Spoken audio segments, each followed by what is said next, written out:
départementaux écologistes, comme le sénateur de l'Isère, Guillaume Gontard, annonce le lancement d'une mission d'information indépendante sur l'aide sociale à l'enfance en Isère. Pour en parler, Guillaume Gontard nous a rejoint sur ce plateau. Monsieur Gontard, à quoi va servir concrètement cette mission d'information ?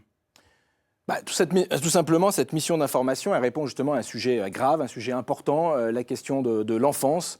L'enfance, ça doit être évidemment notre souci, notre priorité. Et donc, les conseillers départementaux écologistes avaient déjà fait un travail, avaient pointé du doigt un certain nombre de dysfonctionnements. Mais attention, de dysfonctionnements au niveau départemental, mais au niveau national. Et donc, le sujet n'est absolument pas de pointer du doigt telle ou telle politique. C'est bien évidemment de prendre de la hauteur, et c'est un sujet transpartisan. Je connais personne qui ne veut pas travailler sur la protection de l'enfance et qui ne veut pas avancer sur ce sujet-là.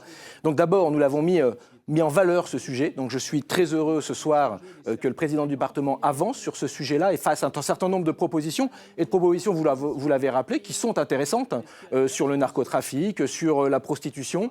Il y a d'autres aspects, je pense, sur lesquels il faut travailler, notamment sur la crise du travail social, parce que c'est vrai qu'à travers ces missions, à travers ces réflexions, il y a aussi les travailleurs sociaux qui sont en souffrance. Et donc c'est aussi à eux qu'on s'adresse. Et donc on avait proposé, en tout cas, les collègues départementaux écologistes avaient proposé une mission d'information du département, justement, de manière transpartisane, pour que droite, gauche puissent se poser cette question-là, Jean-Pierre Barbier, vous avez Jean-Pierre Barbier à a l'époque refusé. Et donc, on a souhaité poursuivre et de se dire, tant pis, on travaillera quand même.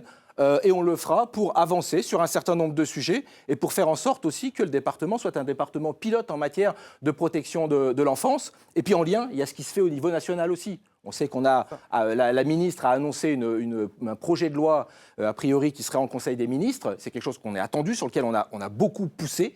Maintenant, on attend de voir le détail de ce Qu'est-ce que vous en attendez concrètement de ce projet de loi que vous pourrez amender en tant que sénateur ? C'est notamment aussi parce que c'est une compétence départementale. On a vu combien ça pouvait coûter, 186 millions d'euros, c'est pas rien. C'est aussi, et c'est pour ça que cette mission d'information de manière transpartisane, elle était importante pour le département, parce que c'était aussi de mettre en valeur aussi des dysfonctionnements qu'il peut y avoir entre les politiques de l'État, ce qu'on demande au département, et le manque de financement, le manque d'accompagnement aussi.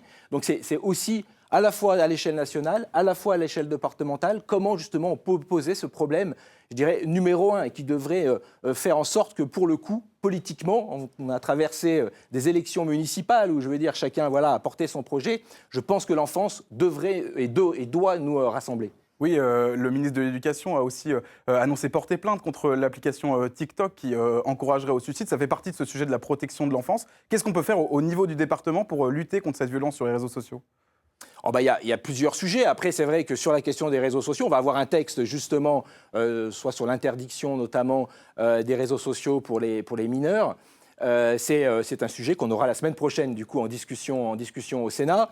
Il y a un certain nombre de dispositifs. Il y a aussi de mettre la responsabilité sur les opérateurs, que ce soit TikTok, Facebook, etc., sur lequel on doit aussi, parce que c'est vrai qu'il ne faut pas toujours renvoyer sur la question des familles qui parfois sont dépassées par ces problématiques-là. Donc oui, le sujet, il est à la fois national et à la fois aussi à l'échelle locale et départementale. Eh bien, merci beaucoup, Monsieur Gontard, d'avoir été avec nous sur ce plateau.